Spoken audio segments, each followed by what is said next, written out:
ভাইরা আমার, বন্ধুরা আমার, এ হলো সন্তানের আমানতদারিতা। আমি আপনাদেরকে বলেছিলাম দুইটা আমানতের আমি আলোচনা করব। এক নাম্বার হলো সন্তানের আমানত, দুই নাম্বার হলো মালের আমানত। দুই নাম্বার কি জোরে কোন? মালের আমানত। মালের আমানত। আগে আসেন আমরা সর্বপ্রথম সরকারি কোষাগার থেকে একটু আলোচনা করি। ভাইরা আমার, বন্ধুরা আমার, যদি কোনো মানুষ যদি এক জায়গায় 10 ভাই মিলে একটা জমি ক্রয় করেছে, ওইখান থেকে যদি এক মুষ্টি মাটি আপনি নিয়ে বাড়িতে এসে চুলা বানান, ঘর নেপেন, তাহলে ওই 10 ভাইয়ের কাছ থেকে অনুমতি নেওয়া আপনার জন্য জরুরি। 10 ভাই মিলে একটা সম্পত্তি আছে, ওইখান থেকে আপনি মাটি নিয়েছেন এক মুষ্টি, ওই মাটি নিয়ে আসতে গেলে এক ভাইকে বললে হবে না, যেহেতু ওই মাটির মালিক কয় ভাই? জোরে বলেন, মাটির মালিক কয় ভাই?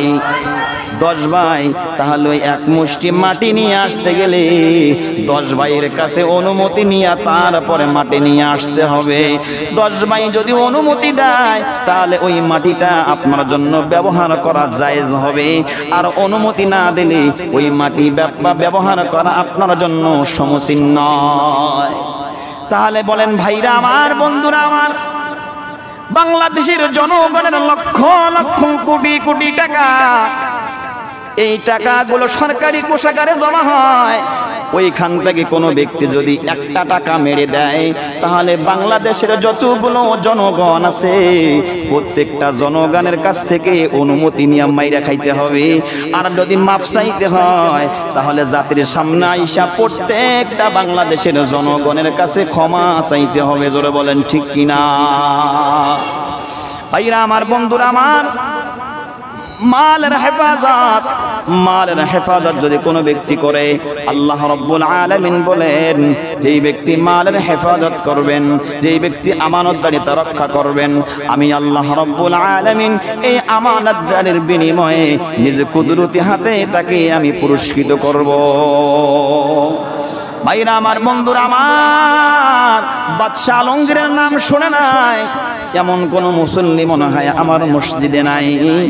বাদশাহ আলমগীর অনেক বড় বাদশাহ ছিলেন, মুসলমান একজন বাদশাহ ছিলেন। তিনি যখন কোনো বিচার কার্য করতেন, ভাইরা আমার, বন্ধুরা আমার, 700 মুফতি সাহেবের কাছে পরামর্শ নেওয়ার পরে উনি একটা বিচারের রায় দিতেন। এমন বড় একজন শাসক ছিলেন, দিনদার ছিলেন, পরহেজগার মানুষ ছিলেন। ভাইরা আমার, বন্ধুরা আমার, তিনার অর্থের কোনো অভাব ছিল না, কিন্তু যে অর্থগুলো ছিল ওই অর্থগুলো নিজের ব্যক্তিগত কোনো অর্থ নয়, এই অর্থগুলো ছিল সরকারি কোষাগারের অর্থ, অর্থাৎ এইগুলো হলো জনগণের মাল। এই জন্য জনগণের মালকে খেয়ানত না কইরা, ভাইরা আমার, বন্ধুরা আমার, উনি টুপি বানাইতেন। টুপি বানা বুঝেননি? সুতা দিয়ে কিন্তু টুপি বানান যায়। উনি টুপি বানাইতেন আর রাত্রিবেলা বৈশা বৈশা কলম দিয়া কোরআন শরীফ লিখতেন। এই কোরআন শরীফ আর টুপি বাজারে বিক্রি কইরা যা টাকা হইতো, এই টাকা দিয়া এই বাদশাহ আলমগীর জীবিকা নির্বাহ করত। জোরে বলেন সুবহানাল্লাহ।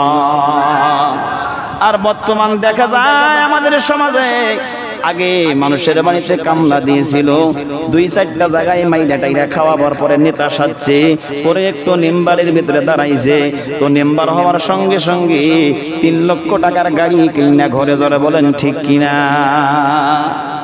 রাগ করলেন নি? রাগ করলেন নি? কেউ আপনাদের এলাকার কেউ নাই, আমাদের এলাকার আছে। আগে মানুষের বাড়িতে কামলা দিত, 2-3 জায়গায় একটু ডাঙাডাঙি মারামারি কইরা নেতা সাজছে, এরপরে দেখা যায় মেম্বার হইছে। মেম্বার হওয়ার পরে এখন একটা গাড়ি কিনছে, এটার দাম হলো 3.5 লক্ষ টাকা। কয় টাকা কোন? 3.5 লক্ষ টাকার গাড়ির ভিতরে চলে। ও মেম্বার, আপনি চলেন, আপনার যদি নিজের রোজগার থাকে আপনি 3.5 লক্ষ টাকা নয়, আপনি 5 লক্ষ টাকার গাড়িতে চলেন। কিন্তু আল্লাহর কসম করে বলি গো, যদি কোনো জনগণের একটা টাকা আপনি মারিয়া এত বড় গাড়ি কিনেন, তাহলে হাসরের ময়দানে আল্লাহর দরবারে আপনাকে বিচারের কাছে খেয়ানতদার হিসাবে দাঁড় হইতে হবে। ঠিক কিনা? জোরে কন। ভাইরা আমার, বন্ধুরা আমার, হযরত ওমর রাদিয়াল্লাহু তাআলা আনহু একটা মোমবাতি জ্বালায়া রাষ্ট্রের লেখালেখি কাজ করতেছেন। ভাইরা আমার, বন্ধুরা আমার, চিন্তা করেন কত বড় আমানতদার, একটু চিন্তা করেন। মোমবাতি জ্বালায়া রাষ্ট্রের লেখালেখির কাজ করতেছে, এমন সময় একজন আগন্তুক ব্যক্তি হযরতে ওমর রাদিয়াল্লাহু তাআলা আনহুকে সালাম দিয়েছেন। ওমর রাদিয়াল্লাহু তাআলা আনহু সালাম নিয়েছেন। সালাম নেওয়ার পরে বলতেছেন, কে ভাই, কিসের জন্য আসছেন? কয়, হুজুর আপনার সঙ্গে আমার একটা কথা ছিল। কি কথা বলো? এই কথাটা কি রাষ্ট্রীয় কোনো কথা নাকি পার্সোনালি কোনো ব্যক্তিগত কথা? বলতেছে, হুজুর রাষ্ট্রীয় কোনো কথা নয়। বলতেছেন, হুজুর রাষ্ট্রীয় কোনো কথা নাই, এটা হলো একান্ত পার্সোনাল কথা। যখন বলছেন পার্সোনাল কথা, আর এক সেকেন্ডও দেরি করে নাই, সঙ্গে সঙ্গে মোমবাতিকে নিভাইয়া ফেলছে। সুবহানাল্লাহ বলেন। ভাইরা আমার, বন্ধুরা আমার, উনি ডাক দিয়ে বলতেছেন, আমিরুল মুমিনিন, আমি আপনার সঙ্গে আসছি আলোচনা করবার জন্য। আপনি তো বাতি নিভাইয়া ফেলছেন, এখন অন্ধকারের ভিতরে আপনার সঙ্গে কেমনে আলোচনা হবে? কয়, যেমনে আলোচনা হবে তেমনেই কও। আমার কান তো আর বন্ধ নাই, আমার কান খোলা আছে। চোখকে হয়তো বা দেখা যাবে না, কোনো সমস্যা নাই, কিন্তু আমার কান আছে, আমি তো কান দিয়া শুনতেছি, তুমি বলতে পারো। আর শোনার জন্য চোখের কোনো প্রয়োজন হয় না, কান খোলা থাকলেই যথেষ্ট হয়ে যায়। সুবহানাল্লাহ বলেন। ভাইরা আমার, বন্ধুরা আমার, হতভম্ব হয়ে আগন্তুক ব্যক্তি জিজ্ঞাসা করলেন, আমিরুল মুমিনিন, কেনই বা আপনি বাতিটা নিভাইয়া দিলেন? যখনই আমি বললাম পার্সোনাল কথা, তখনই আপনি কেনই বা বাতিটা বন্ধ করে দিলেন? আমিরুল মুমিনিন ডাক দিয়া কয়, ও ভাই, আমি যে কাজটা করতেছিলাম এটা হলো রাষ্ট্রীয় কাজ, আর আমার রাষ্ট্রীয় টাকায় কেনা হলো মোমবাতি। আমি রাষ্ট্রীয় টাকা দিয়ে মোমবাতি কিনেছি এই নিয়তে, এই উদ্দেশ্যে, এটা থেকে যা আলো আসবে সেই আলো দিয়ে আমি রাষ্ট্রের কাজ করব। আমার ব্যক্তিগত কাজ আমি করব না। আমার ব্যক্তিগত কাজের জন্য যদি আলো জ্বালাইতে হয় তাহলে আমাকে আলাদাভাবে আবার মোমবাতি নিয়ে এসে জ্বালাইতে হবে, কিন্তু আমি রাষ্ট্রের টাকা দিয়া যে মোমবাতি কিনেছি, এই মোমবাতি দিয়া আমি তোমার সঙ্গে পার্সোনাল আলাপ করতে পারি না। ভাইরা আমার, বন্ধুরা আমার, আমানতদারিতা কারে কয়? আমানতদারিতা কারে কয় জানেন? আজকে এমন আমানত মানুষের কাছে হয়ে গেছে, আমানতের এমন পরিমাণ খেয়ানত হয়ে গেছে যে নিজের টাকা আপনি মানুষের কাছে হাওলাত দিবেন।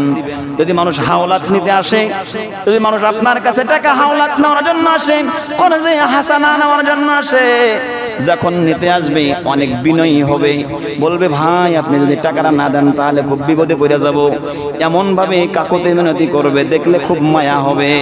কিন্তু যেই কাকতি মিনতি কইরা আপনার কাছে টাকা নিবে গো, তার কাছে যখন আপনি পাওনা টাকা নিতে যাবেন, তার কাছে তার থেকে বেশি কাকতি মিনতি আপনাকে করতে হবে। ঠিক কিনা কোন? আপনার 2-3 জোড়া জুতা ক্ষয় হয়ে যাবে, এরপরও টাকা তুলতে পারবেন না।